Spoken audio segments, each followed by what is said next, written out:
At the tail end of first edition Dungeons & Dragons, TSR released 2 hardback books that would be the last in the line. Did first edition AD&D go out on a whimper or a bang? We're going to talk about Dragonlance Adventures and Greyhawk Adventures today on Daddy Roll the One.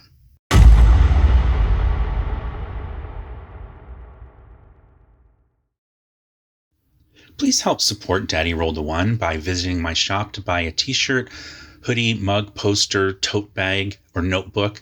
I have a bunch of new designs, including the new D10 and D12 patent designs to join the patent designs for the D4, D8, and D20 that I already had.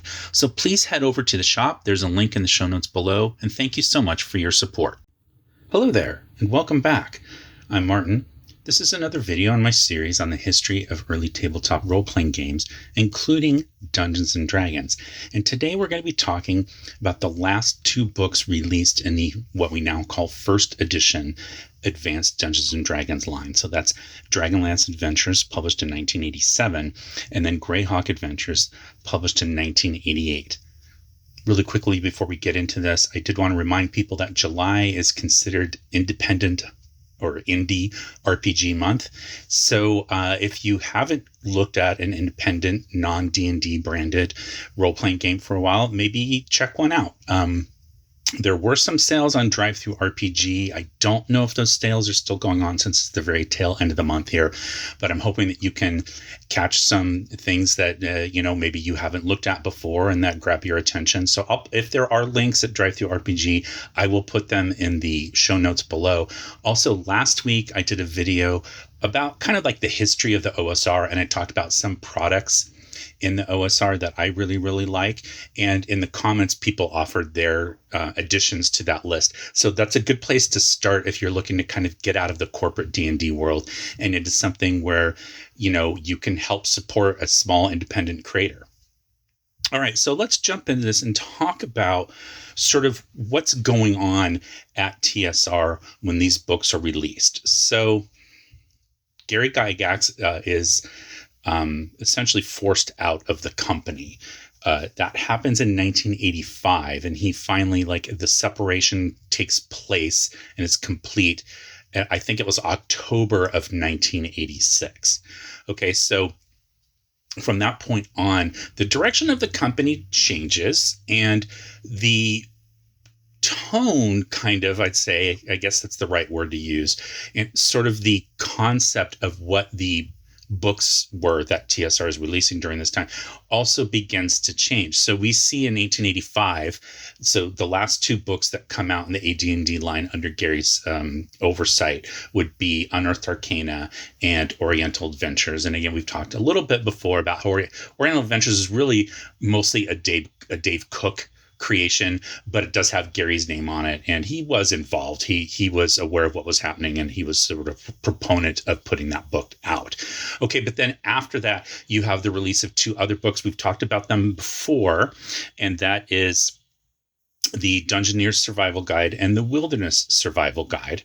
Okay, and those books really begin to change the ideas and the concepts that are being put forward for a first edition AD&D game. But also at this time, Gary had already written about the fact that he was starting work on a second edition, or I don't think they called it second edition at the time, but sort of a revised edition of Advanced Dungeons & Dragons. So that's already out there. Now, his notes and everything never got used, at least as far as we know. They were locked in his office when he left. He never got them back.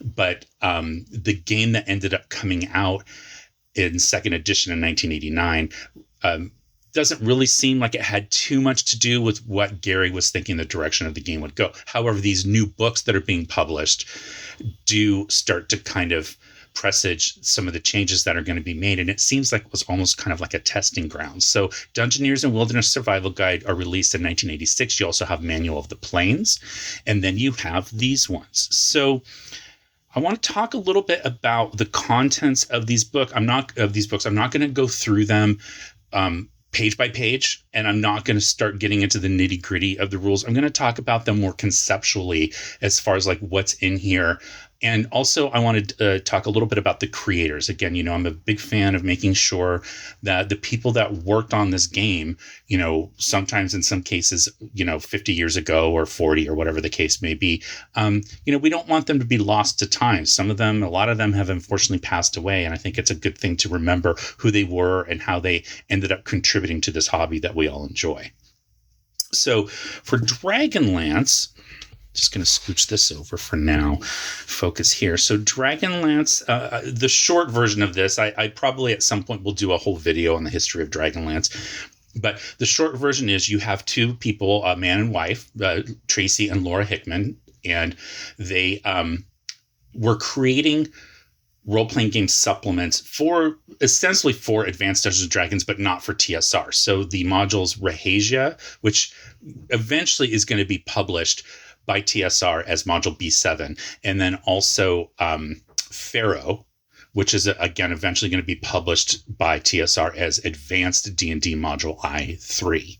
So they had written those, and that's kind of how they got the attention of the folks at TSR, because it was a new style of writing games that was writing adventures that was a lot more, I guess, story based. So Tracy and Laura Hickman, very famous for writing Ravenloft, which is one of those first really integral transition periods from kind of the earlier sort of dungeon delving hex crawl adventure type scenarios where it's like looting and puzzle solving and getting more into like the story and the villain in that story being, Count Strahd von, what is it? Starovich, I think. Anyway, the head vampire in that. He is a major NPC and has like a lot of background in terms of how to play them. And that's really something that hadn't been done before. So they're starting to get the attention of the folks at TSR, and they get hired. They lived in Utah. And they get hired at TSR to move to Lake Geneva. And on the drive, the famous story is that Tracy and Laura came up with this idea of having an ongoing series of adventures that really dove into the lore of the dragons in the game Dungeons and Dragons. And when they shared this idea, and again, I'm skipping a lot of stuff here. I'm doing like the really high level stuff just to be quick about it. But the folks at TSR are really intrigued by this because there had been a thought already that they had a lot of dungeon adventures, but they didn't have a lot of dragon adventures. And the name of the game is Dungeons and Dragons. They wanted to have both. So they start working on that. Other people get involved. Okay. And probably one of the most famous people that gets involved in that is a woman by the name of Margaret Weiss, who was already editing the Endless Quest books at TSR. That was TSR's sort of answer to like the choose your own adventure style of books. And so she was already involved, and she was brought on to kind of help oversee a series of stories, novels that were going to be written for Dragonlance, and they hired an author to do that. But then she and Tracy Hickman very quickly realized it's not really working. And so they convinced the folks at TSR to let them write the novels instead. They did some kind of tryouts where they showed what they would do. And the folks at TSR agreed, like, yes, this is good. And then brought them on to like write those novels. So again, that's the very, very short version. The first appearance that we have of Dragonlance as in any kind of thing is in Dragon issue number 83. There's a short story called Test of the Twins. And that was sort of a little snapshot of what this game was going to be like. Then you have the publication of the novels, 1984, not the novels, the adventures. I didn't pull them off the shelf, but D1, D2, D3, or DL1, 2, 3, and 4 were the first kind of group.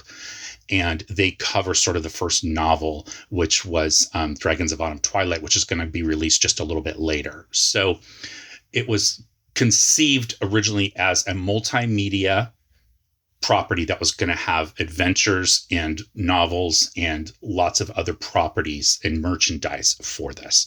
Okay, so that's kind of 1983, 1984, 1985, and then eventually that's going to lead to this book. Now, in between, you have things like this. So this is DL5, Dragons of Mystery, and it's interesting because this comes in number sequence in the long line of the DL modules, which were intended to help people play through these adventures that are eventually going to be novelized, right? So Dragons of Autumn Twilight and Dragons of Winter something, I just forgot the name, and Dragons of Spring Dawning. That's kind of like the original trilogy. And these novels, the DL series, is intended to kind of cover those storylines. But right in the middle of those, instead of this adventure, you get DL5, instead of calling it like, using a different numbering sequence. And this is a source book. It's not an adventure, which is really interesting that they did that. But I have talked about this briefly before on the channel, but here's the map of the constellations, which I think is a key fun part of Dragonlance. But this source book is all about like the world. It's almost like a mini campaign setting, although it does give you some advice in here on like how to play through the modules, and if you want to use them to like play the novels and how to do that. And very, I guess I'd call it infamous section here on obscure death and how to live with it. And the idea is that if you have a villain die and it's not time for them to die in the story, as a DM, here are tools that you can use to make sure that they didn't die. Villainous survival. So, very much it's more of a storytelling game almost, but yeah. So that's basically it. It talks about the NPCs and the background of the world and the gods. So I really, it calls it a source book, but really what it is even got a map in here of the continents and stuff. This is sort of like a mini campaign setting. So this comes out first. You can see here, I don't know what the date, 1984. Okay, so pretty early on in the Dragonlance things. And that's going to lead us to 1987, the publication of this book. So the reason this book is published now, 1987, people wanted more on Dragonlance. That's true. They kind of wanted to know a little bit more about this world and the people who live there and how to kind of create their own stories in Dragonlance rather than following like the story that was prescripted and written out in the DL series of modules. They wanted ways that they could take all that information, but then write their own adventures and their own stories and their own campaigns. And so that was part of the reason for this book. Now, I think another reason, this is me, that this book kind of comes out and it's the last. So this is, depending on how you do your numbering, this is like the 12th of 13 books that comes out in the AD&D line, or it's the 17th of 18 books that comes out. And you get that numbering if you count the revised printing of Deities and Demigods. That does not include the Cthulhu and Melnimonian mythos. And if you include the Orange Spine redo covers of the Player's Handbook, Monster Manual, Dungeon Master's Guide, and Deities and Demigods, which then gets called Legends and Lore. So if you count those, then you end up with 18 books. Some people don't. It's fine.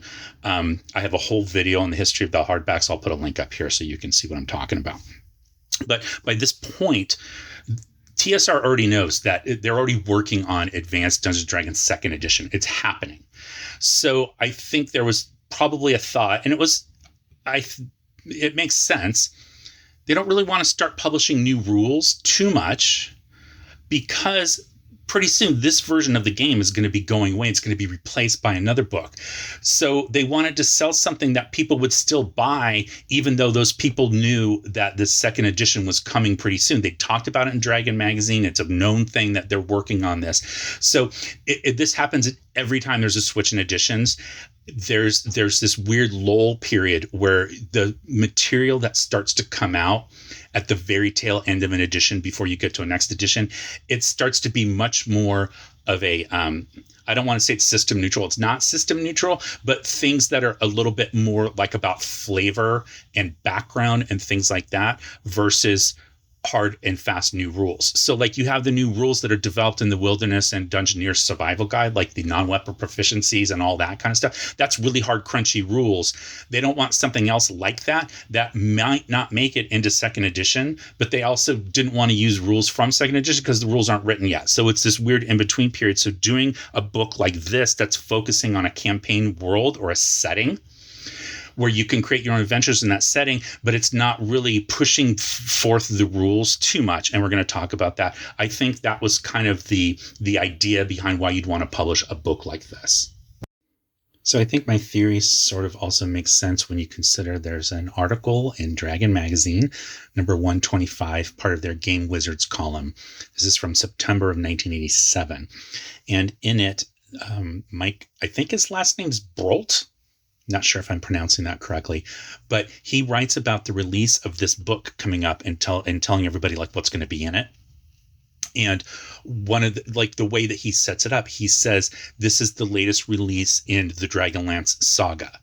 He doesn't say this is the latest Advanced Dungeons and Dragons hardback. So they were pushing it as a Dragonlance product, which again, I think fits kind of my theory about how they were trying to sell this. However, I do think it's a missed opportunity because I'm also a big proponent of I pick up setting books all the time for settings that I never intend to run, but so that I can get ideas. So, and a lot of people did approach it this way. And it's interesting. A lot of the I guess the more negative side of the reviews that you get on this, and also on this one, and we'll talk about that later, is that this is really good if you're someone who's really into Dragonlance, but you might not get as much use out of it as if you don't play Dragonlance. And I actually don't think that's true. But let's jump into this. We're going to start with the cover. This is a Jeff Easley cover, who did all of these orange spine covers for the Advanced Dungeons and Dragons First Edition line. So this great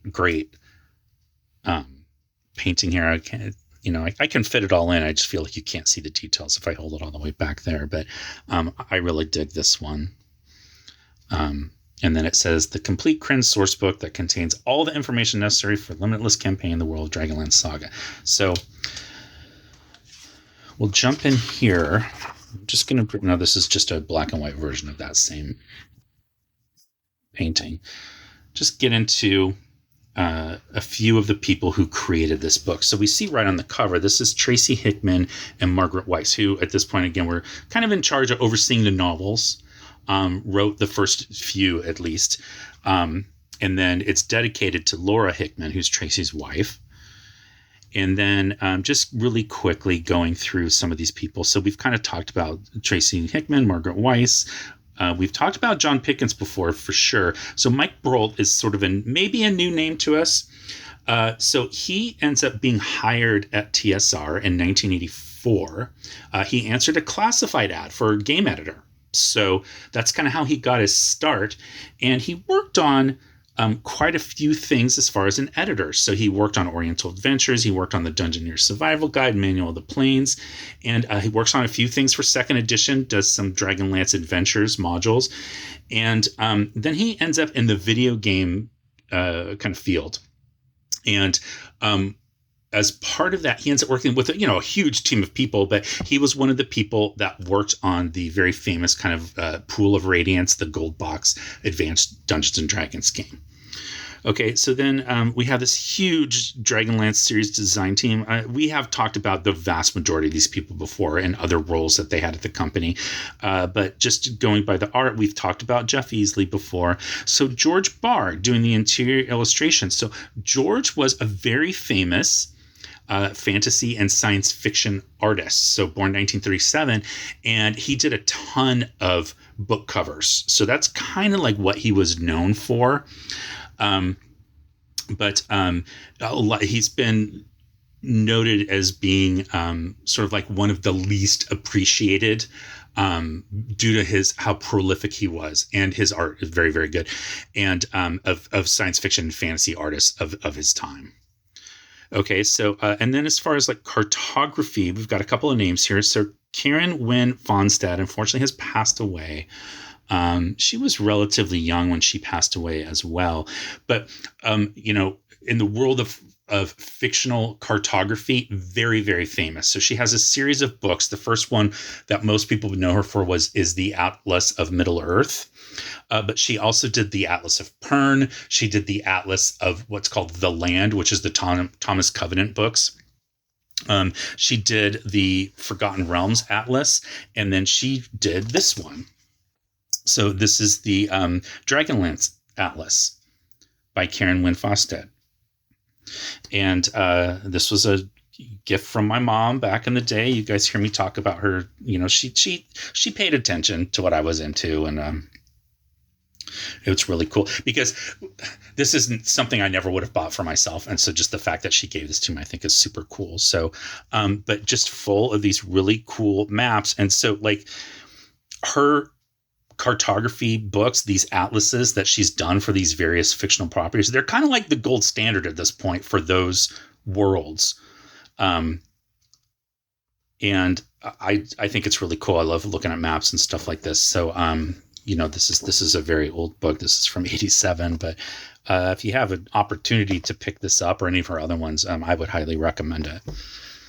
Okay, and then there's also cartography in here by Dennis, I'm going to say Kauff, could be Koff.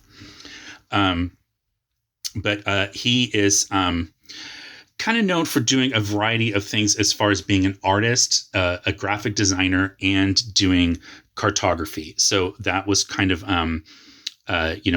his contribution on this. All right. And then, we have some other names here, some special thanks.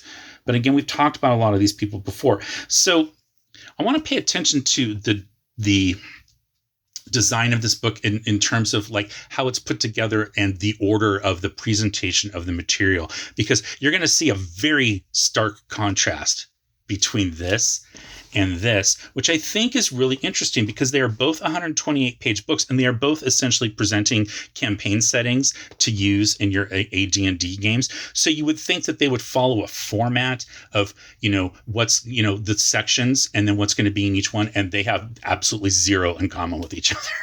So we have this preface here by Tracy Hickman and Margaret Weiss talking about, putting this book together. And then you get into this nice table of contents. We can see over time that the graphic design of these AD&D hardbacks is getting better and better. So here's one of those interior illustrations by George Barr. So gorgeous. I really love that. Okay. And then you have this section here called The Realms Above. So this is our first little kind of chapter stuff. And then we have the universe. And it just dives in. It says, like, from the chaos born you come, the glorious brilliance of the heavens surrounds you. And the first glorious being you encounter is a wizard fumbling about in his gray cloak. And then it goes on to talk about it's Fizban the Fabulous, and it's written in world. This is text that is intended to be read as though you are part of this world and you're invited to kind of meet Fizban and talk with him and learn about the world. And that's how it's presented. And then it goes through this sort of like background of the world. The tale begins, orders of the universe. And it talks about the gods and beyond, and then the alignments of the gods. And then the place of mortals. And, goes on. And then the law of consequence and some more art here.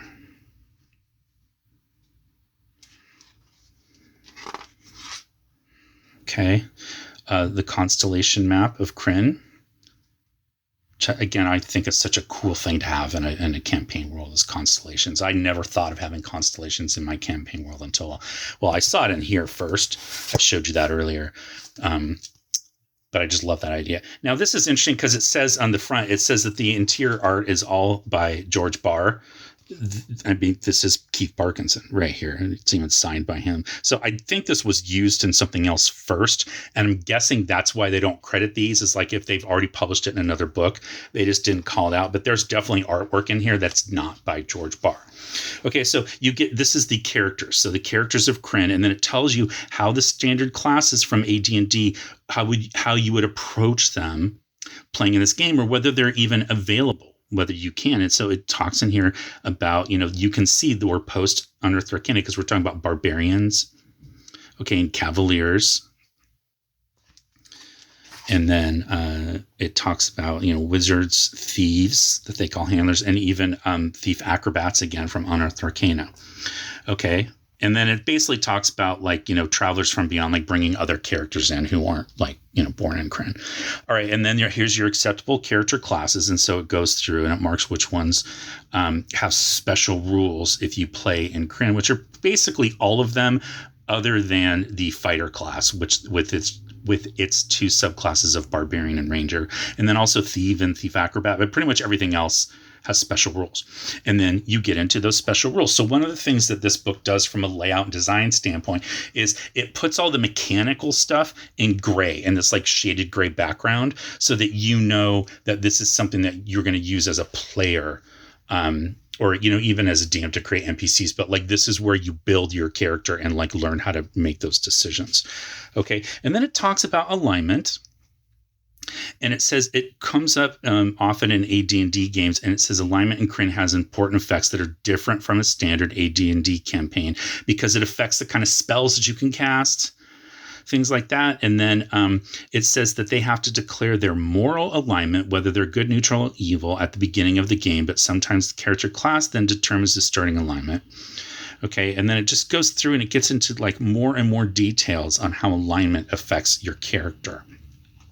That's going to get even more expanded on in here, but they're starting to go in the direction of how alignment's going to be explained in second edition AD&D, and I'll get to that more when we get to Greyhawk Adventures. But that's why this big section, alignment's also very important just in Krynn. Krynn is the world of Dragonlance in general, but you know, they dedicate quite a bit of real estate in this book to talking about it. Okay, and then you have talking about the Knights of Solamnia and the origins of them, and then their the cataclysm to the present, the organization of the knighthood, the circles of the knighthood. So now you're getting to your mechanics.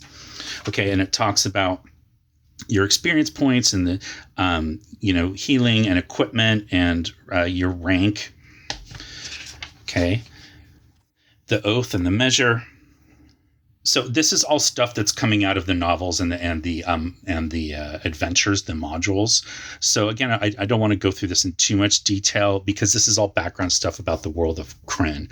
But then it gets into like the presentation of the class. So basically, the Knights of Solamnia have three different kind of sections to them. There's the Knights of the Crown, the Knights of the Sword, and the Knights of the Rose. So if you want to be a Knight of Solamnia, you have to start out as a Knight of the Crown. And then you can choose to keep leveling up as a Knight of the Crown all the way up through 18th levels where it stops here. Or after a certain point, I think it's after second level, you can opt to try to qualify to be a Knight of the Sword or a Knight of the Rose. So those are kind of like your three things. So it basically says here that Knights of the Crown are essentially like cavaliers. So they're leaning into the expanded definition of classes as presented in Unearthed Arcana, which is interesting because a year later, we're not going to see that in here. I know I keep talking about that, but I want to make sure that we're not forgetting how different these two books are, even though they're only coming out kind of a year apart. Okay, so then it goes to the Knights of the Sword, and then basically what this section does is it tells you how to qualify, how to become a Knight of the Sword once you've been a Knight of the Crown for like a few levels, all the things that you have to do. It's mostly role-playing stuff like going on quests and things like that, which is fine. But the Knights of the Sword also get to cast spells, so they're sort of like paladins, kind of. Mechanically, they're like paladins, although, you know, background-wise, they're not. And then you have the Knights of the Rose, and it goes through here and explains all those, and you've got all your different level titles there. Okay, and then it talks about knights in battle and the knightly council. So then now you're back to all your kind of like your, I don't want to call it fluff, but like flavor, your flavor text for like what these knights are like. So very interesting presentation here. Like, you know, when you think about, and we've looked at this before in the first edition Advanced D&D Player's Handbook, the descriptions for the classes are very utilitarian. Fighters are people who fight, and you know, and then it, like in one or two paragraphs for the fighter, it gives you everything that you need to know except for the experience point table, and then that just follows below. So the entire fighter entry in the Player's Handbook, I think it takes up maybe a column and like a little bit more, but it's very, very sparse. This is like page after page of detail for playing a Knight of Solamnia, and grounding it in the world of Dragonlance, the world of Krynn, so that you have that knowledge of how to play that class. It's just a very, very different type of presentation that mixes mechanics with a lot of flavor text. Okay, then you have Tinkers, which are gnomes. So this is very interesting. This is a gnome-specific class, but of course this is Advanced D&D, so we don't have races class like we do in Moldvay BX. We have the separation, just like there is in 5th edition today, of race and class where you can pick and choose. But this is a class that is specific only to gnomes. Other classes can't play this. So this is a tinker class, which is sort of like an inventor kind of thing. So it's pretty fun. It's also a little goofy in places, but that's intentional to fit with kind of the description of what a tinker gnome really is. But it gets into all these special, and look, this one's pretty crunchy. It's pretty full, because the idea here is that you're making inventions. And so then you have to follow through this process, which is determining the device complexity. And then will it do damage or protect someone from damage or restrain another being? And then if the answer is no, you go to the next question. But if it is, then you have to answer these questions here. And then does it move something or does it move itself? And again, if the answer is no, then you go to the next question. But if it does, it has all these rules in here for how to figure out how long it's going to take to make it and how expensive it's going to be. Does it move something or itself any distance along the ground? Does it alter the environment or have an area of effect? Does it alter an existing object? And then you have your final design modifiers. And then you have to determine the availability of materials and how big your crew is and your final modifiers and the device components and their costs. So that's all in here. So that's like how to make a device, but it's built into like the description of the character class, since this is the only class that can do this kind of stuff. And then it has your little section on clockworks, building the device, and then you have to roll on a table to see, like, is it going to work and that kind of thing. It's pretty fun. It's a little fiddly for my tastes, but that's what AD&D is. So it kind of fits in with the aesthetic of that design principles of that specific game edition.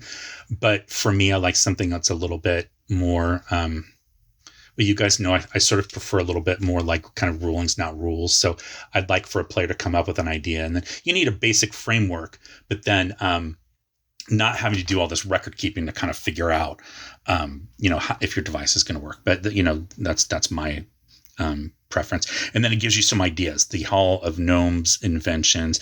There's the net flinger and the gnome flinger and the iron gnome and the flappistry, like all kinds of goofy stuff, right? There's more of them here. And then this gets into the Wizards of High Sorcery. So if you know Dragonlance, you know that the wizards are kind of split into like the white robes who are good, the red robes who are neutral, and the black robes who are evil. And this gets into all of that and how to take the magic user class from Advanced Dungeons and Dragons and then modify it to create a Wizard of High Sorcery. So that's all in here. And so again, more and more flavor text behind all that. Some more great art here. And that's this whole section that you have. Here's one of the Towers of High Sorcery, and kind of like what it would look like. And so that's all that. And then you have your white robe wizards and your red robe wizards, and they all have different titles, different level titles. So there's your red robe. I mean, they're not really that fancy. Actually, I guess they're exactly the same. So it seems kind of goofy that they even listed in here. The cleric ones are different. I remember that. So then you have illusion magic and Kryn and how that works. And then you have some spells in here. And so this is where they put the new spells in the game. And this is, again, stuff you could use this in any game. There's no reason you have to limit it to a Dragonlance game. And then, okay, here's your section on clerics, messengers of the heavens. And so it talks all about that and the obligations of clerics. And Kryn is very, very steeped in its like mythology of its religion and those practices. And so this is like a huge part of this book. And it influences the other character classes as well. You saw how much alignment influences the Wizards of High Sorcery. So it affects the clerics here too. So here's where you see your different cleric level titles. So here's your Cleric of Good. And it talks about your requirements. And then neutrality and evil. And then it goes into the different gods and like who these gods are. And then sort of like what their... I guess they're stats, if you want to call it that. I mean, they're not done in the same way as the stats from deities and demigods. So this is a little different. And so you see 40th level cleric magic user, but 999 hit points. And deities and demigods, the chief god of every pantheon, like the main one, has a max of 400, and then it goes down from there. But this one's already up to 999. So very, very different presentation. So this is starting to get closer to how gods are going to be depicted in second edition. So all of these. And then you have your races. So it's interesting that the races come after the classes, but that's how they presented them here.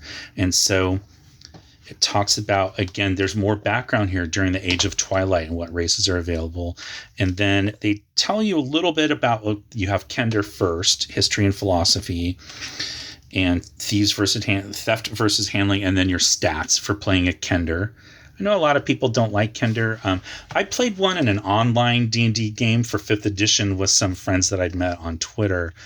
And it was a brand new adventure that eventually was published. They were kind of testing it, I guess. And I opted to play a Kender because I'd never done it before. And I had a blast, and people said I did a good job kind of portraying the characteristics of the Kender without being annoying. So, if you know Kender, like their big thing is that they tend to, they call it borrowing or handling things that belong to other people. And it's sort of like this, oh, it must have fallen into my knapsack, or like, oh, you set it down, so I didn't think you wanted it, but I kept it for you. You can have it back, kind of thing. And yeah, if you do that like way too much, then it gets really, really annoying. And a lot of people abuse it and use it as an excuse to just steal from other player characters. But if you don't do that and you sort of approach it like the way I tried to approach it, was like looking at it as though I was viewing the world as a child that's seeing everything for the first time and just wants to do and taste and experience all of the things. And so that's how I kind of approached it, but I didn't step on anybody else's toes. I didn't talk over them. I kind of waited till my turn, and everybody seemed to enjoy that. So I think you can play Kender without being annoying, but I know some folks just hate them. So here's the Tinker Gnomes section. So again, I do think this is interesting. Like, I feel like the race should have been, or the species, whatever you want to call it, should have been presented before the Tinker Gnome class, but whatever. I mean, it's not a huge deal, just kind of interesting, because they don't give that many stats here that are different from a standard gnome. And then you have your mad gnomes, and then you have your elves, and they're broken up into, high elves and wood elves and stuff. So here's your Sylvanesti, which are your high elves. And then you have your Qualinesti, and you have your Kaganesti, which are wild elves. So wild elves debuted first in, was it Monster Manual 2? I was about to say it was in Module S4, but I think those were just Valley Elves.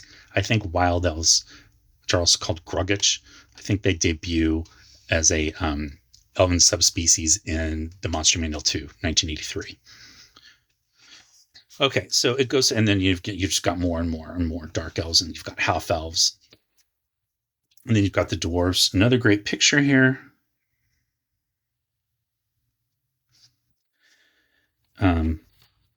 So dwarves, which you've got hill dwarves, mountain dwarves, and that kind of thing. Gully dwarves, which is a big part of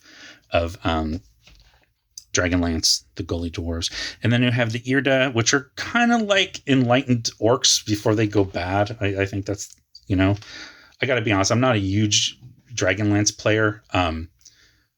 I only first read the novels like last summer, so even though I was around when they came out, I liked the idea of it. I just never really got into it from a playing standpoint. So I don't know the lore, as probably a lot of you folks probably already do. But now here we see character proficiencies. So these are your non-weapon proficiencies. We've talked about that so many times here on the channel. But this was the introduction of skills, not introduced in this book. They were introduced earlier on, first in Oriental Adventures, and then expanded on in Dungeoneer Survival Guide, Wilderness Survival Guide.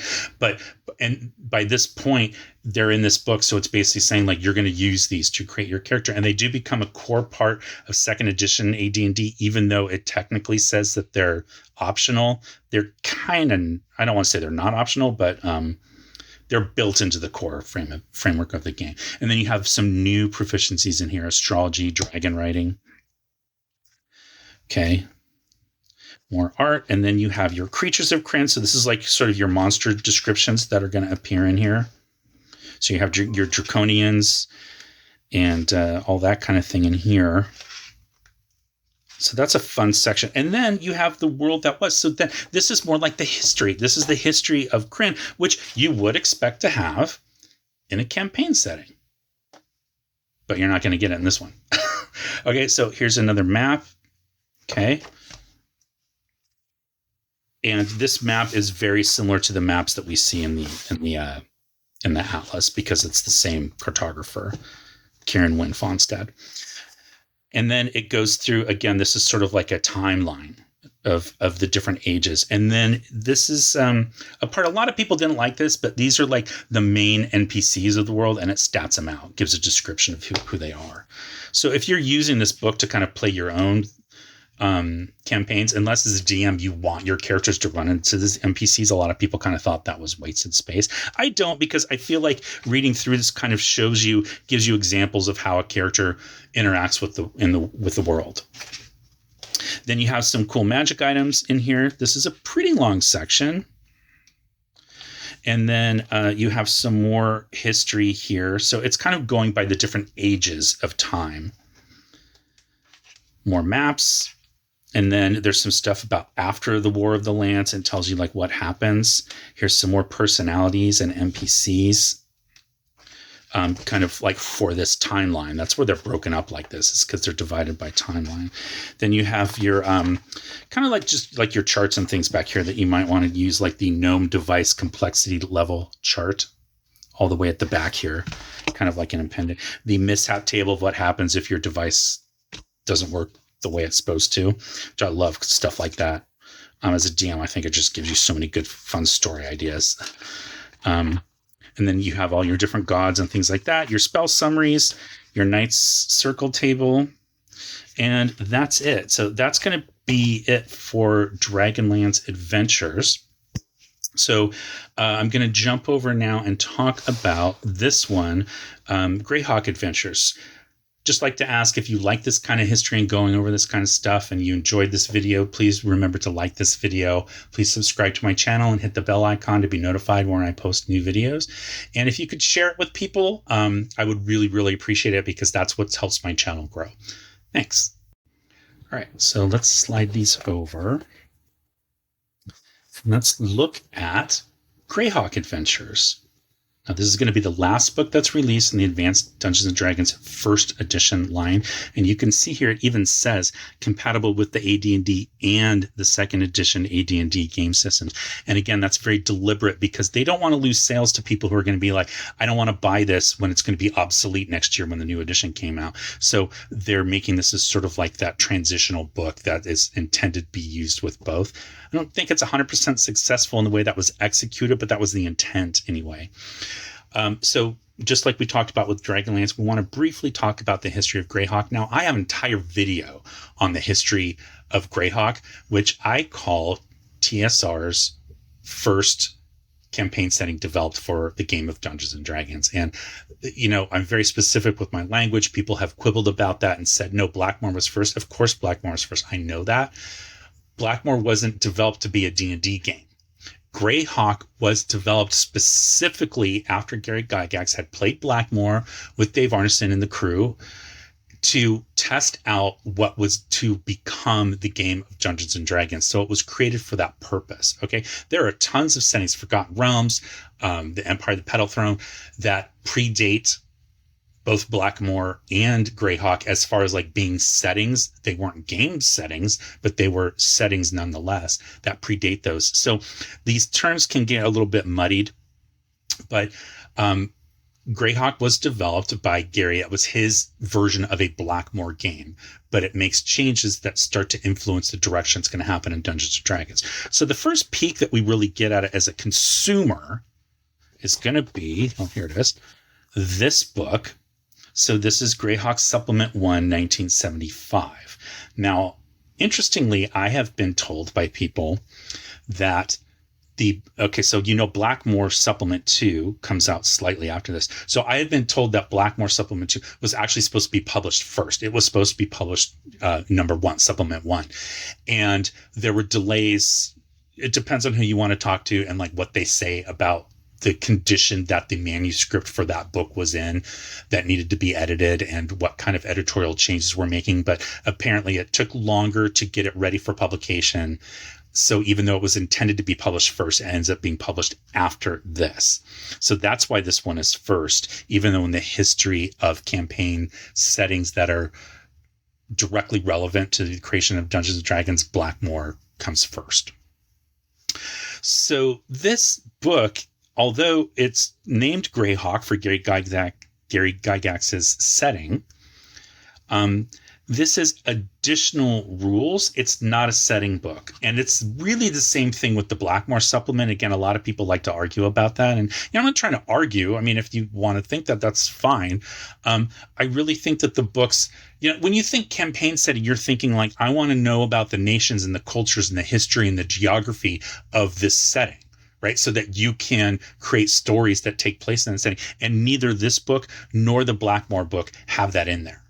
Now, Blackmoor does have an adventure, Temple of the Frog, so it gets closer to that, but it's not something that you could pick up and think, oh, I'm going to run a campaign setting in Blackmoor just like Dave Arneson did. It's impossible to do with the Blackmoor supplement, just like it's impossible to do that in Greyhawk with this supplement. But we have talked about this before, but it presents, new classes, half-elves debut in here as far as being a character option. It's got some new spells, and just, alternate rules, new goodies, magic items, treasures, monsters, all kinds of beholders debut in here, which is why it's there on the cover.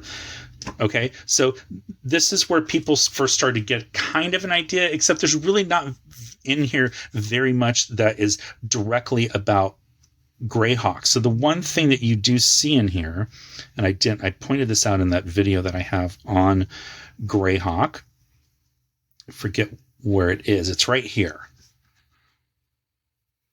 The Great Stone Face Enigma of Greyhawk. That's one of the few setting, and there's no description. It's just that illustration and that caption.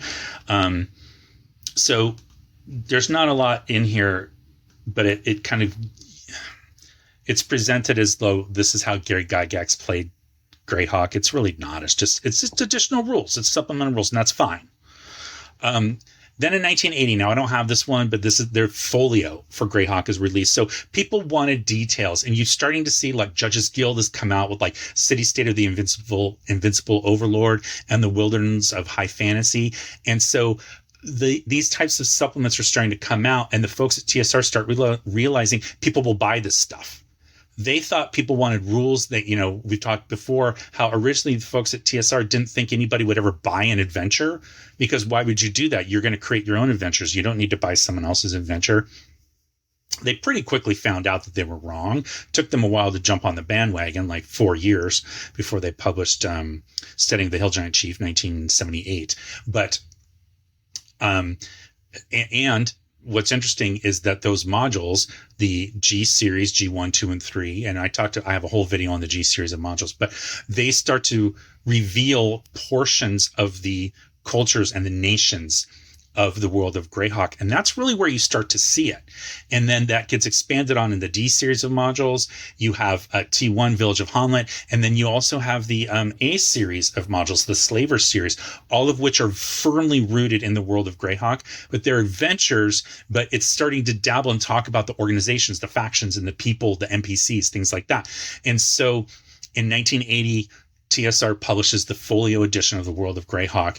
And depending on who you are, you either love this and think it's a perfect presentation because it doesn't add that much detail and it lets you kind of expand it the way you want to, or you hate it because they didn't provide enough detail. But it's a 32-page folio, and it gets really into things like the heraldry of the different nations, like their coats of arms and things like that. But again, not a ton of detail. All right. And then in 1983, you have the publication of this, the World of Greyhawk boxed set. So this is the one that I first encountered. Now, I picked this copy up at a local game store here in Pasadena, which at the time was called Game Empire, which took over another place called Game Zone. So they had this there on their shelf. It was in shrink wrap, although I think it was shrink wrapped. I don't think it was the original. But in any case, the books were in good shape, and I got it for $10. This was probably 20 years ago. Might have been a little bit less than that, but today you couldn't get anywhere close to this for $10. But this is presenting the campaign setting and it incorporates a lot of the stuff that was in that folio and then just adds to it. So again, watch that other video and you'll get more details on that. But that's what we've seen for the world of Greyhawk up until this point. So you have the adventures, you have, I guess if you want to include this book, you have the box set and the folio. You also have novels that are being written, which is where this logo comes from. So Gary Gygax is writing novels with Rose Estes and about the world of Greyhawk, Gord, and all that kind of stuff. So those novels have come out, and so that's the other place where you're getting to expand on your knowledge of what's in Greyhawk. And so the Greyhawk novels were sort of an answer to the popularity of the Dragonlance novels. So Dragonlance was sort of a gamble. They didn't really know how that was going to work, and those novels sold like hotcakes. And so once they figured that out, Gary's like, I want to get in on that, and so began telling stories, because he wanted to be partly a writer. He wasn't just wanting to limit himself to being a game designer. And so when he saw that there was a possibility for his own company to then publish novels that he was writing, he jumped on that chance. Okay, so that's kind of what you have for this. And now, very similarly, people wanted more about Greyhawk. Now, what's interesting is that in Dragon Magazine number 129, James Ward, who's going to end up writing this book. So again, remember, even though this is Gary's campaign setting, by this point in time, he is no longer with TSR and he wants nothing to do with them. It was not an amicable breakup. James Ward was one of the earliest players who played with Gary Gygax. I've talked about before their relationship and how they met. I did a tribute video earlier this year. It's now July of 2024. I did it back in, I think it was March when he passed away, March or April. I think March. He was older and he had some health problems. So, but I did a tribute video and I talked about his legacy and the products that he worked on when he was at TSR.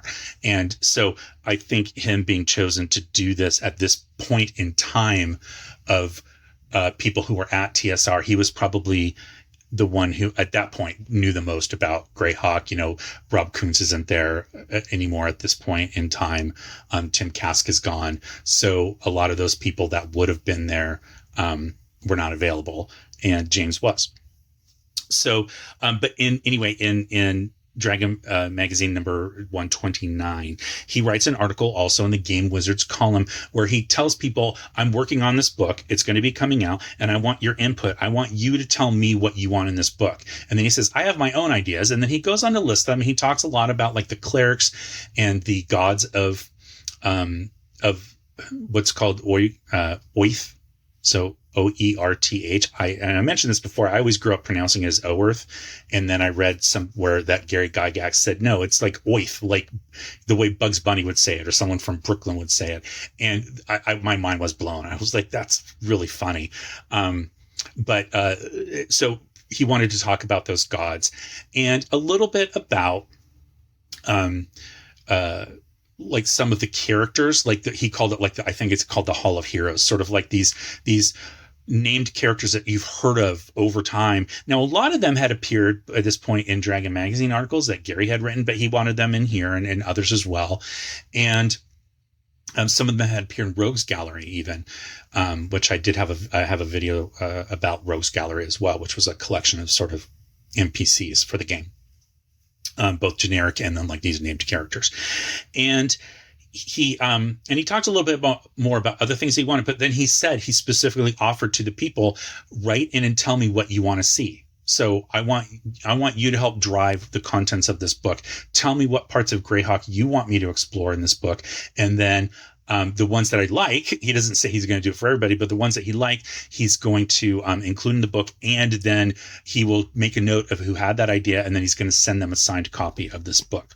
So then later on in Dragon Magazine number 135, he writes a response to that. And he talks about getting 517 letters, which honestly doesn't sound like a lot to me. But you have to remember that, again, in the pre-internet days, it was a small subset of people who played Dungeons and Dragons who would have seen that article in Dragon Magazine. So, maybe they got Dragon Magazine, but they didn't read it. But just a small percentage of the total player base was reading Dragon Magazine. So once you start breaking it down by that, you realize that 517 was probably about right. But the two things that kind of come out of that, there's more to it, but the two main areas that come out of that there are going to be in this book are people wanted information on how to play 0 level characters, which I don't. Okay. I was shocked when I read that as a kid. Like, I remember reading that article in the magazine being like, why would you want to do that? But that was one part, and it is going to be in here. And then another part was people wanted adventures. So for the first time in one of these AD&D hardbacks, and it's, well, the first and only time in the first edition AD&D hardbacks, there's going to be adventures in here. They're not fully fleshed out, so it's kind of hard to call it an adventure, but it's an adventure idea or adventure inspiration. But there are 6 of them in here, and because he was answering, like, this is what the people want. All right. So again, great cover art here. So the last Easley cover for the first AD&D line, since this is going to be the last book. And then it says, become part of the oldest continuous fantasy campaign. No, Blackmore, right? But okay. As you explore parts of Oath never seen before. And then you learn about the deities, heroes, monsters, spells, etc. Okay. So, let's dive in. All right. So this is a book that I didn't have back in the day. So, and same with Dragonlance Adventures. So, the last 3 of the original AD&D books, which was Manual of the Plains, Dragonlance Adventures, and Greyhawk Adventures, I did not get when they first came out. So, and they've all been recent acquisitions as of like the last few years. So, again, I didn't say grow up with this one. I remember looking at it in the store and thinking that it wasn't anything that I was ever going to really use. I'll talk a little bit about that when I go through this. But we start out with this dedication here by James Ward, who wrote the book. And so it's interesting. So his dedication is basically like, this is for experienced campaigners. Like, basically, if you're new to the hobby, don't buy this book because it's going to be way beyond your capabilities. Interesting way to try to sell a rule book, but that's kind of the tack that he took here. So just talking about a few of the folks here. Again, I'm not going to jump into all of these, but just talk about a few of them. So Daniel Salas. He wrote quite a few articles in Dragon Magazine back in the day, and that's going to be the same thing for a lot of the other folks that are listed here. So Stephen Innes, Len Carpenter, Eric Oppen, Oppen, all listed here. All folks who kind of, at least from what I've been able to find, their main contributions seem to be pretty prolifically writing articles for Dragon Magazine. Now, a couple people to point out, though, in the middle of this would be Nigel D. Finley, who's Canadian, and unfortunately is a Canadian game designer, and he unfortunately died very, very young, age 35. And if I remember correctly, unexpectedly of a heart attack, which is just terrible, but has a huge list of work. So over 100 different game properties that he, contributed to or worked on, and at least a dozen novels. So very, very, again, prolific, game designer and author, and worked on a lot of different things, D&D and GURPS and Shadowrun. And he worked on Mayfair Games Roll Aids. He worked on West End Games products, and he worked with White Wolf. So a lot of the big companies kind of at this era in time, like this late 80s, early 90s period. Okay, and then another one on here would be Thomas Kane, who also worked on GURPS, did some stuff with Ars Magica, White Wolf, the Rollmaster line by Iron Crown Enterprise. So again, has a body of work. But the majority of these other folks on here, again, it seems to be that their main contribution was really about writing articles in Dragon Magazine. So one of the folks that I think I forgot to mention, and he also worked on Dragonlance Adventures. So that's my oversight, but he's listed here, so we'll talk about him now. That's Warren Spector. Now, Warren originally started writing for the Space Gamer magazine. That was his entry into the role-playing game career, was writing for Space Gamer magazine in 1983. Now, Space Gamer was published by Steve Jackson Games. And while he was there, he then ended up working on a variety of other things, including the game Toon. So that's a Greg, I think his name is Costikian, is how I've pronounced it in the past. Hopefully that's correct. But Greg was working on that game with the intent that it would be published in an issue of, I believe, Fantasy Gamer. And Warren Spector saw that and was like, no, this needs to be its own thing, and helped Greg kind of blow it up into becoming the full-fledged role-playing game Toon. Which was kind of popular with a certain segment of folks. It's a very, very different kind of game. All right. And then he worked on a variety of different things with Steve Jackson Games. And then in 1987 comes over to TSR, where he ends up working on Top Secret SI and the Marvel Superheroes role-playing game. And very fitting, since he worked on Toon, he also ends up working on the Rocky and Bullwinkle Party role-playing game. So if all those games like Marvel Superheroes, Top Secret, especially Rocky and Bullwinkle, if you didn't know that TSR published a Rocky and Bullwinkle game, see my video on the history of box sets from TSR, and it covers all of those and many, many more. All right, and then in 1989, he then goes off to work in the video game fields, but, kind of taking the skills that he'd learned from role-playing. All right, now most of these other folks, again, we have talked about before: Steve Winter and Mike Brold and John Pickens and Jeff Easley, the artist. And then we also see art here by Jeff D. Diesel, Larry Elmore, Jim Holloway, Errol Otis, Dave Sutherland, and David Trampier. We've talked about all of those artists before. The one we haven't talked about is Gary Williams. So Gary did work for TSR for, like, as an example, module WG6, Isle of the Ape. Also worked on some stuff for Flying Buffalo. City Book 4 was his. So, a few different credits to him in like, RPG art history, I guess you could say.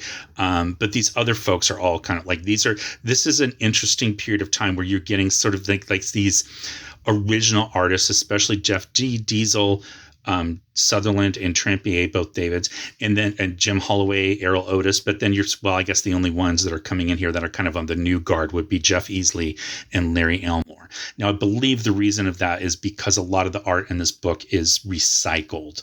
And it's not bad. It's just what they were doing at the time to kind of save on costs. Now, one of the things that James Ward wanted to do with this book was have full color spreads of art for different subjects that he thought were very important. That's not going to happen in this. So this is all going to be black and white art. He did not get his full color spreads. But it's going to be art that more looks like this kind of stuff here. So that's an Easley piece, as we see. Okay, so we have our table of contents. Now, remember how the Dragonlance Adventure book starts out, where it's inviting you to come sit down and listen to this Wizard Fizzband. It's an in-world narration about being part of the world of Krynn. Okay, well, here's how we're going to start out with Greyhawk. Deities and clerics of Greyhawk. The gods often visit the prime material plane in avatar form to aid their worshippers or just to enjoy themselves. In one way or another, they influence the actions of all creatures on the plane. This chapter provides a detailed look at the most influential deities. It describes their avatars, their clerics, special powers and deities, the special powers and the deities use and grant to their clerics in the prime material plane. So I just find it very interesting, like, there's no, this is the world of Greyhawk and it's on Oath and it has all these different nations and, what it just jumps in as though what Greyhawk is. You're expected to, and then it just jumps in and start talking about the deities. And there's no in-game flavor to this. There's no world flavor. It's very utilitarian text. This is like mechanics for how to play a cleric in Greyhawk based on the deities that are there. So, again, just a completely different approach. This is the kind of stuff, like, when I opened this, as I did look at it on the shelf and I was like, this didn't interest me. And part of the reason it didn't interest me is because I'd already seen all these details in here And these deities, I'd seen them in here. And then a lot of them were also printed up and discussed in a series of articles on the gods of Greyhawk and the Sewell Pantheon, Gods of Greyhawk by Gary Gygax and the Sewell Pantheon by Lynn Lakofka, that were in Dragon Magazine right at the time when I was getting into the magazine and reading it. And so I kind of felt like I knew enough about the deities. I wanted like history. I wanted like world stuff. Now, some of that was in here, but this only covers a small portion of one continent. And I was expecting this to kind of be like more like the Dragonlance Adventures book. And it wasn't. And I was a little surprised. Now, one of the interesting things that's in this section on clerics, though, that people really, really liked is you see here, it talks about all these special abilities that a cleric is going to get. And so there's a typo here. It should say raiment. It says raiment, but it should say raiment. What the cleric wears when performing formal rituals to the deity and the cleric's preferred garb at other times. And then you have the extra experience point cost additional for being a cleric of a certain deity, because sometimes those deities give you extra goodies, extra powers. And so you had to pay an experience point extra cost in order to advance in level. And then WPN, weapons. The types of weapons the cleric may use. Weapons marked with an asterisk are strongly associated with the deity, and the cleric must be proficient with them at first level. Numerous deities insist that their clerics learn about and become proficient in the use of edged weapons. These deities have their own reasons for breaking the commonly enforced rule of clerics not using edged weapons. This was a huge deal.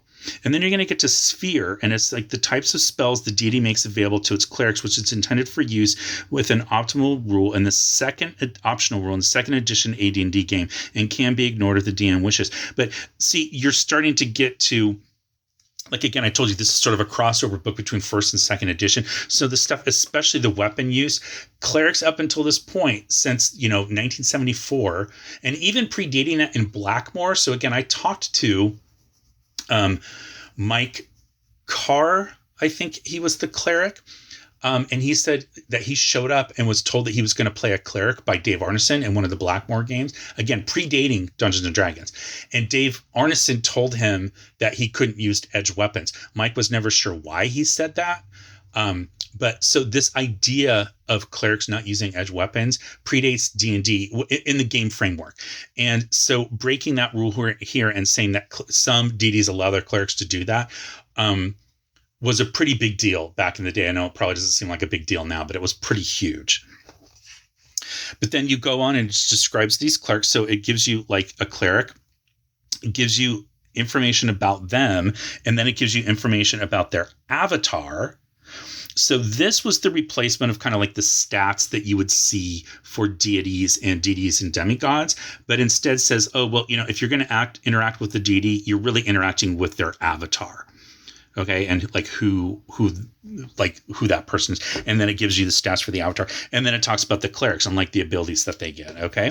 So that's this whole first chapter here. So you know nothing about the world of Greyhawk at this point. Like if you've never heard of the world of Greyhawk and don't know much about it, you get a tiny bit here in James Ward's introduction, but he's not even in here. He's not really intending to introduce you to the world of Greyhawk.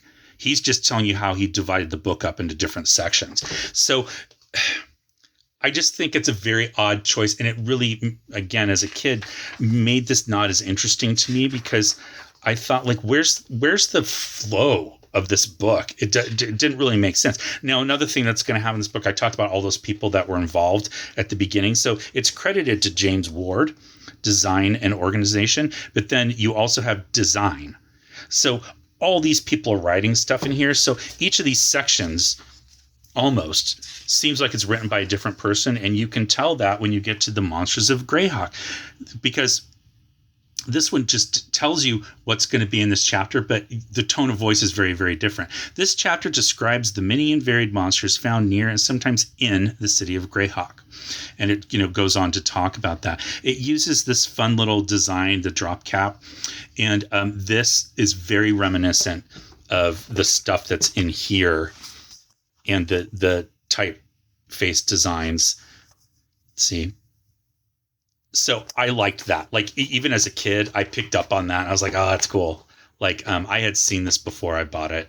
My friend had it. So I thought that was neat that they kind of like used that little homage to the type faces that they had in the World of Greyhawk box set. But you have Beastman, Vampire Cactus, Camp Rat, Change Cat, Crystal Mist, Greyhawk Dragon, Grung, Ingundi Nimbus, Sea Sprite, Sword Wraith, Mist Wolf, and Sea Zombie. So these are all things that you could use in any game, and that was part of this book that people liked that necessarily weren't intending to play in the World of Greyhawk, because again, those are all things that you can just take out and use in any game that you were running.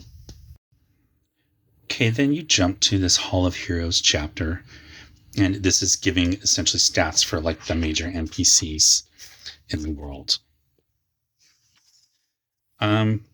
So a lot of these are kind of, I don't want to say they're new. A lot of them are coming from the novels. And so, I mean, I guess it was cool to kind of see who these new people are, but there's like some pretty detailed write-ups. I mean, this guy gets almost an entire page, like when you go, back and forth here. So, some people at the Scarlet Brotherhood. So pretty long. And then you get your spells. So again, this is a fun section, but this one is a little bit more in world. It is common knowledge in all the interplanar dimensions that the spellcasters of Oath are the most powerful in all of the multiverse verses. Each and every one of the most powerful have at one time made their home in the city of Greyhawk.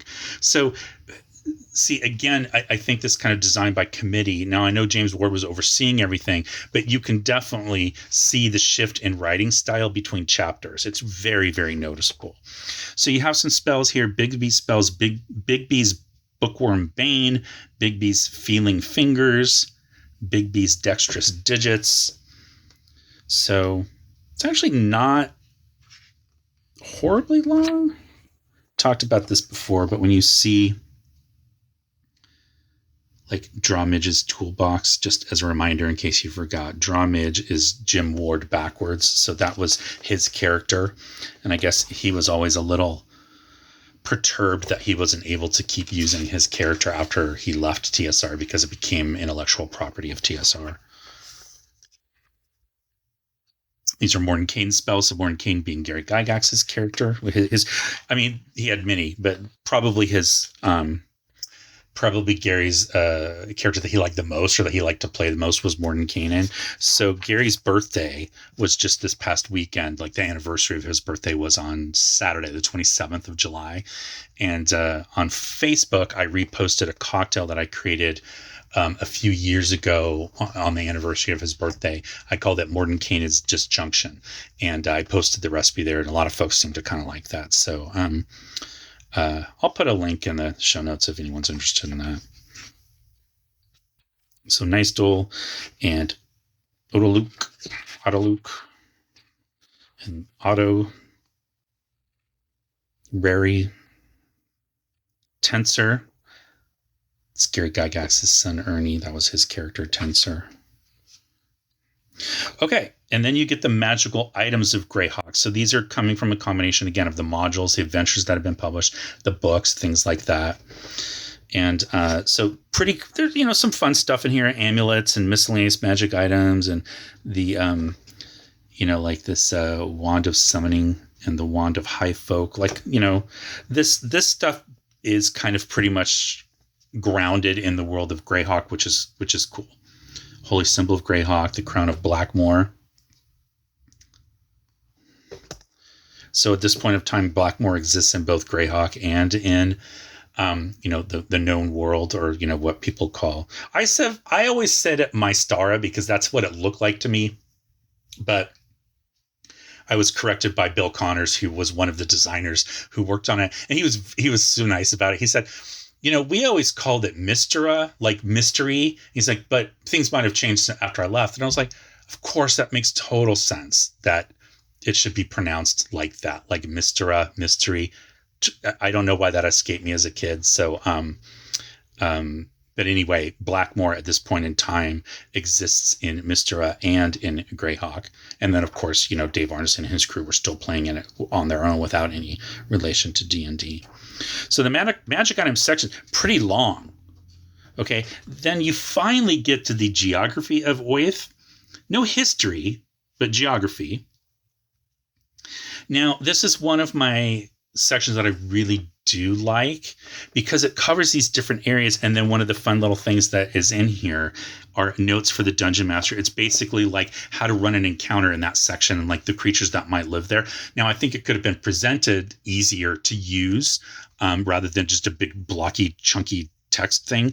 But I did like it. I do like, because this is the evocative stuff that kind of helps you in your mind bring the world of Greyhawk alive by kind of really understanding like who lives there and what they do and why they're there and why they're living in these certain places. So probably, after I got this, probably my favorite part of the book. Again, I'm not wild about how it's presented, but I like that the ideas were in here. Okay, so that's all the geography section. Again, it's like a long walls of text with very little to break it up. And then you have your adventures in Greyhawk. So I mentioned how, the readers wrote in and said that like they wanted adventures in this book. And so he said, in this final chapter, you will find adventure. Actually, some showcase magic items, player characters, blah, blah, blah. Variety is the key to this chapter, an infinite variety of adventure in the world of Greyhawk.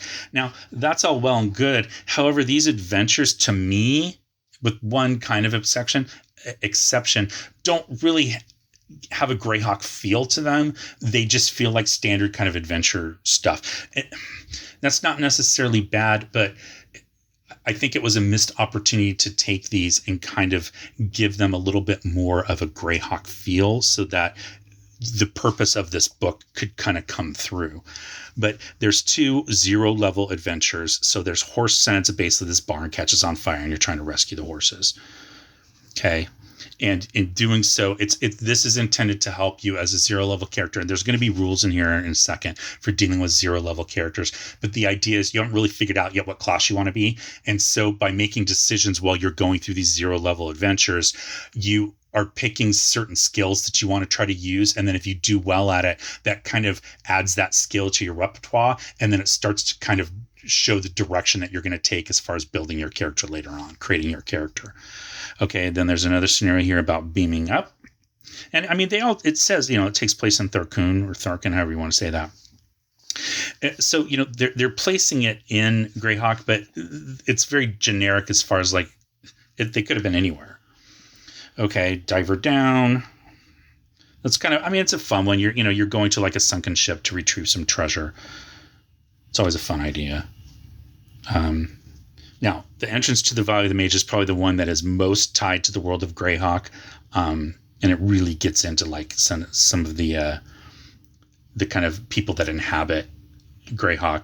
Very specifically, there's some Valley Elves, and that was a subrace that was introduced. I mentioned this before in Module S4, Lost Caverns of Sochcanth, and then repeated in Monster Manual 2. So you could think of it as a generic in quotes, elven subrace, but they are very specifically intended to be the elves that live in the Valley of the Mage in the world of Greyhawk. And that's sort of where they got their start, where they're grounded to. So this one probably is the most tied to the world of Greyhawk. Then you have the Rescue of Ren. House of Cards is a gambling thing where you go to a gambling den and you gamble, and there's some little details on how to gamble there. It's got some random encounters. So that's all fine. Okay, then your appendix is on 0-level characters. So again, I'm not going to get into too deep in the details of this, but people wanted to know how to run this. So, and keep in mind, 0-level characters are kind of a thing now people are aware of. You think of like the funnels in DCC, I think is the most, it's not the first example, but I think right now, at least it's probably the one that people know the most. But we have it all the way back here in 1988, and you have like these different points that you get. What does he call them? Attribute points, I think. It's defined up here somewhere. I forget the exact what AP stands for. I think it's attribute points, but you get certain points, and then as you go through, you spend those points to do certain things. And again, it sort of starts to drive you in a direction of being one of the typical character classes.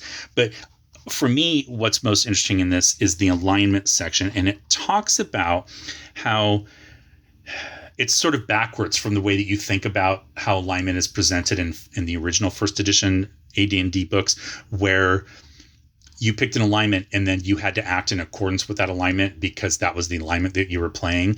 And they're shifting to this idea that you kind of start out a little nebulous, and then the actions that your character takes will then define what alignment that character is. So it's approaching it from that standpoint instead of starting out with the alignment, right? So it's just kind of a different sort of approach. It's going to get you to the same place eventually. But in the old version, like if you had an alignment and then you acted against your alignment, you got penalized. And in this one, the idea is, well, your actions determine your alignment. So you're not going to end up being penalized because you're just taking actions to end up becoming who you want to become. Different approach, but that's the approach they're going to use in second edition AD&D. There's like a little luck thing here, and that's where you're kind of like, you're taking a chance to try to do something. And then, and again, that's what you try to do is going to determine what kind of character you're going to end up being. There's study time to like get all these abilities. Okay. And then a real interesting section here. There's class skills and proficiencies, non-weapon proficiencies. Then it tells you like how much the skills cost for clerics, druids, fighters, magic users, thieves, monks. There's languages, combat and wounds, equipment and money. It's very, very much of like a record-keeping, very fiddly system, which you guys know by now, hopefully, is not my jam. So like constant record-keeping and having to keep track of how many points I spent on these different things to get these different abilities and that kind of thing and how much time it took. It's not something I would really enjoy, but some people do. So I like the idea. I think like the DCC funnel idea is really kind of fun for me. I think maybe that's a better execution to kind of get you to the same place. Now, this is interesting. They reference Oriental Adventures. Okay, so it talks about if you have characters that live in the Far East, there's different classes and stuff. And then it tells you how to swap them to their Western class analogy. So here's what's interesting. So you do have barbarians in the Oriental Adventures book, and they're different than the ones that were in Unearthed Arcana. Not a lot, but a little bit different. But instead of mapping it to a barbarian, it's what's going to be a fighter. A Bushi is going to be a fighter. That makes sense. Kensai fighter. Monk is going to be a monk.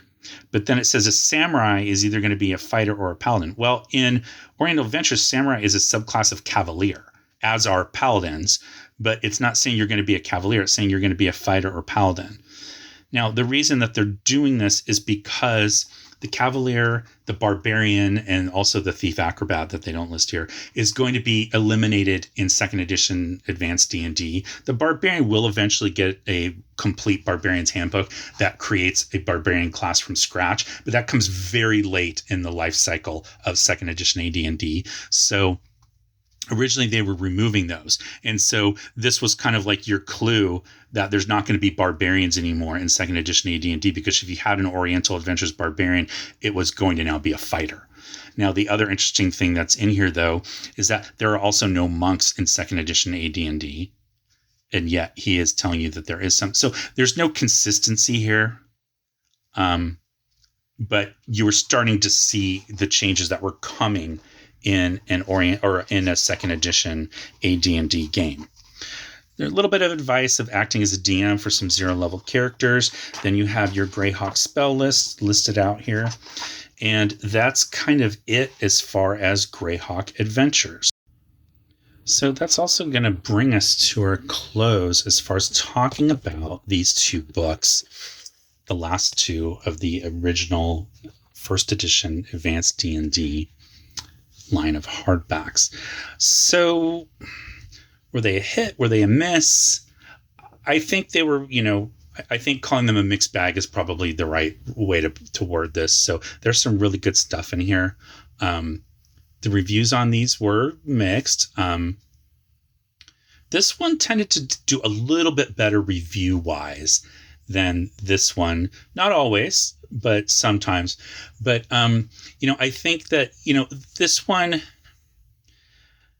the presentation of this, and also the, all the different character classes, the new races, the new spells, the new, treasures, the monsters, it's presented in such a way that it makes it very, very clear and easy to understand, like, how would I use this? And as a player, there's a lot that you would use here as a player, because again, all those new classes and stuff, as long as your DM is allowing it. But as a DM, it also gives you the information that you would need to know in order to run a game that feels very much grounded in the world of Krynn. This one has some neat stuff in here. The flow is a little off.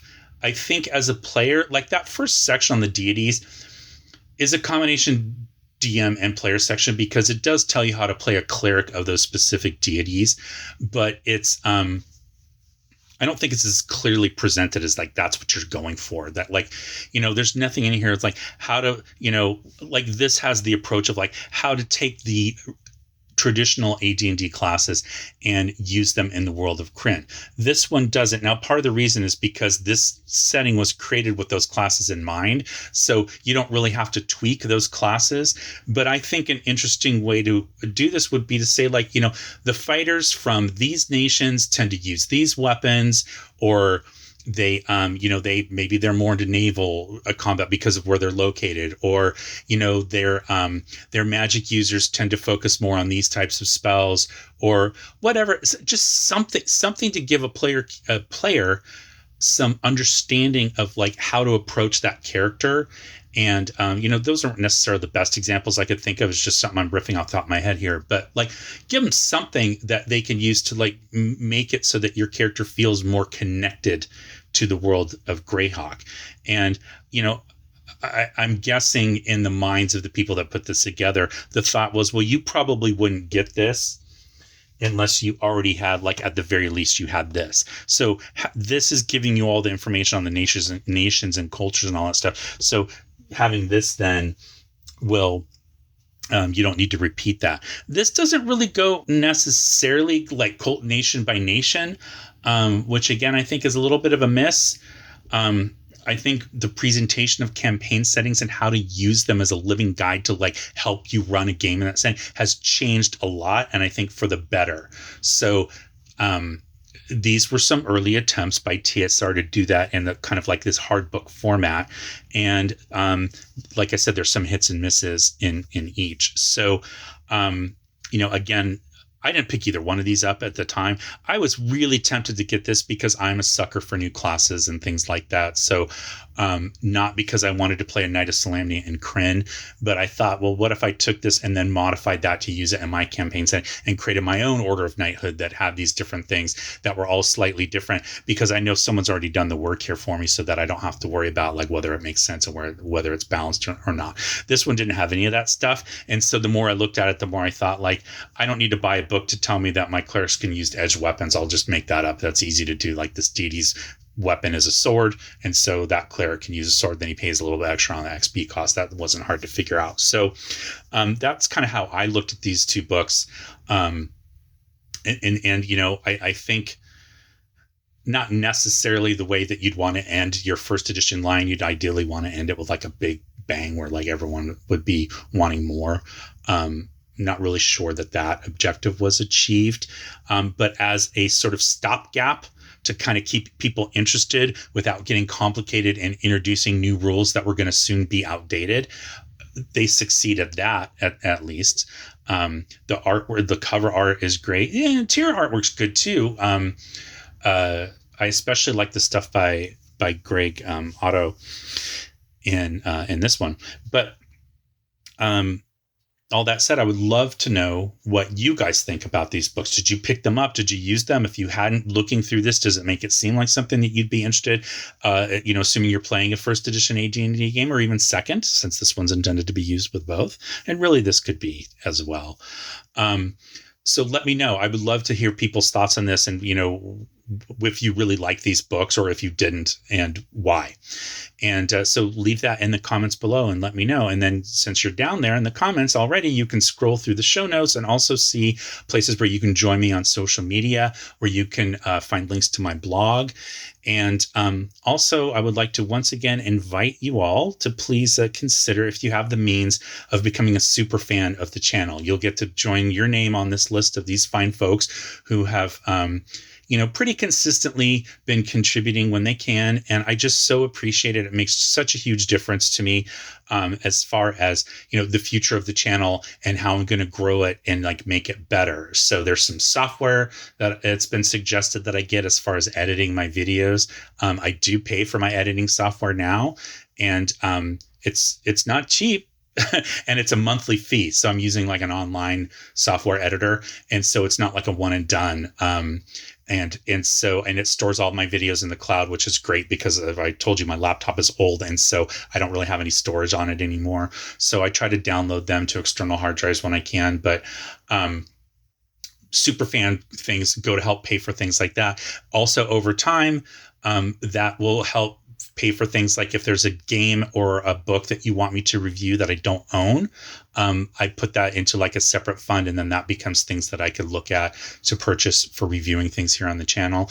And then ultimately the goal is to help use that kind of stuff to help me maybe travel a bit more to conventions so that I can meet all of you in person. I've done that once just earlier this year. A few months ago, I went to DaveCon back in April, and I was honestly so blown away by the number of people that came up that watched the channel and recognized me, mostly because I was wearing my Daddy Roll the One merchandise shirts, and I had announced that ahead of time I was going to do that, but came up to me, and it was, that's a small convention, but it was way more people than I thought that watched this channel. And I had such a nice time meeting folks, and it was like I would love to do that more and meet more of you and game with you and talk to you about your games. So ideally, that's, I'm trying to set aside a fund so that I can do that a little bit more. I wasn't able to afford to go to Gen Con or GaryCon. I was toying with the idea. I got invited to go to Arnicon in October, but right now, because of my work situation, that is not in the cards. So again, any little bit helps in order for me to help kind of start building a fund so that I can try to attend some more of those in 2025. So, but that's going to be it for now for this particular video. So thank you very, very much for watching. I hope you enjoyed it. I do like going through all of these old hardbacks, these AD&D hardbacks, and I think I've done most of them by now. There's one pretty big exception that I know right off the top of my head I haven't covered yet.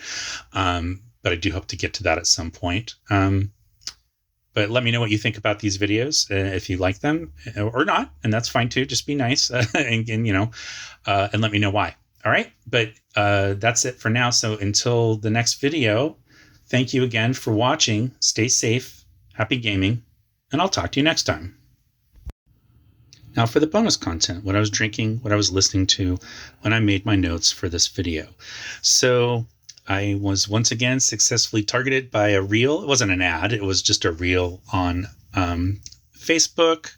Might have been Instagram, but I think it was Facebook. It was Alton Brown, who's coming back out with I think a new show and a new book and all that kind of stuff. And he was talking about cocktails, and he made a, I think he called it a bitter grapefruit martini, which I got to be honest, I'm not thrilled with the name. I feel like martini got overused in the 90s as far as describing what a drink was based on what kind of glass it was served in, and it usually had nothing to do with the actual recipe of a martini. And I say this a lot, but a martini is not a style of drink. It is a recipe. It is a name of a drink. It has very specific recipes, and names have meanings. So if you change any of those ingredients, you should just rename your cocktail, and don't be lazy and call it a such and such martini. Like, oh, it's a strawberry espresso chocolate martini. No, I mean, make that fine. Drink what you enjoy, but then just call it something new. But this is what he called it. Calls for gin. I use Bombay Sapphire. Not my favorite, but I feel like it's a little too citrusy and not junipery enough. And I like the juniper from gin, but it's what I had on hand. So that's what I used.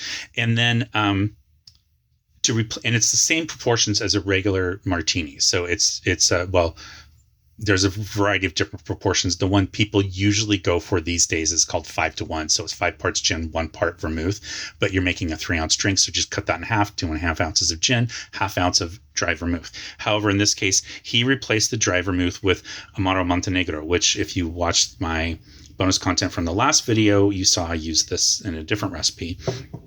And then I added grapefruit bitters, and I actually couldn't remember if this was part of the original recipe, but I have these Sun Liquor grapefruit bitters. And so I added that a little bit because you're also supposed to garnish with a grapefruit peel. My grapefruit was looking a little sad, and it didn't express as many oils as I wanted. So I'm glad I kind of added the extra grapefruit bitter in there. But I did, I rubbed it around the edge of the rim of the glass to try to get that grapefruit flavor. So, and then of course I stirred it as I talked about last time in my nice mixing glass here, since it's all booze. So cheers. Let's give this a try. Well, I already tried it, but.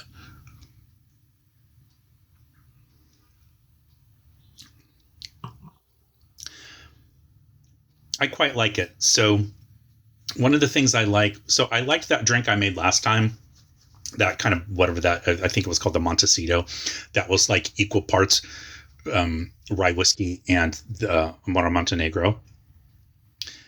However, I felt it was a little too sweet, I'll be honest. And what I like about this is because you're adjusting the proportions, the gin, the earthiness from the gin and that kind of juniper flavor and the citrus, it really comes through and it helps cut that sweetness, because once you drink Italian Amari long enough, they all start to taste a little sweet. Fernet Branca might be the exception, but Campari and Averna Amaro, especially Amaro Chicharo, there's all these different ones, and when the bittersweet starts to me to taste a little bit more sweet than I'm looking for.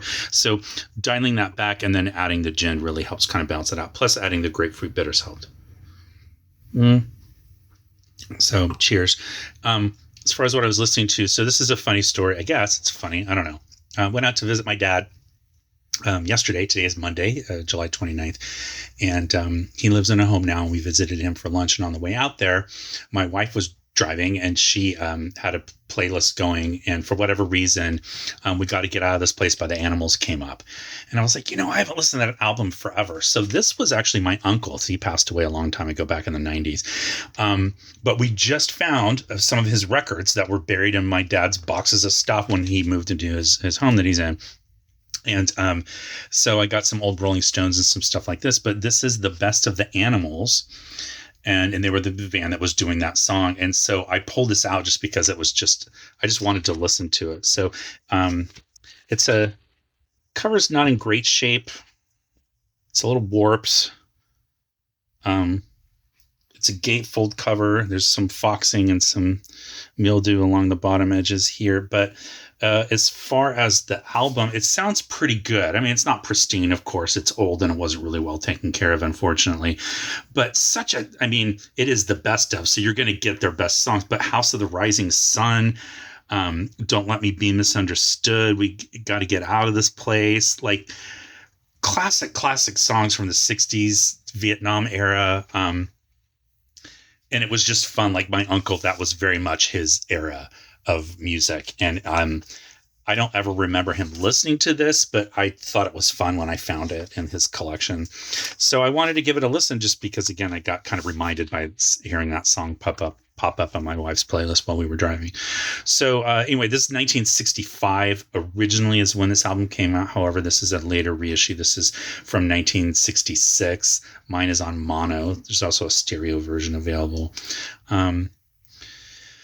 For my preference, if the original album was mono, I prefer to also have it in mono then, even if it's a remastered, repressing, reissue, whatever it is, because it was intended to be on mono. And putting it in stereo changes the way that you hear the music. So, very famously, like the Beatles' original albums were in mono, and then they re-released them in stereo.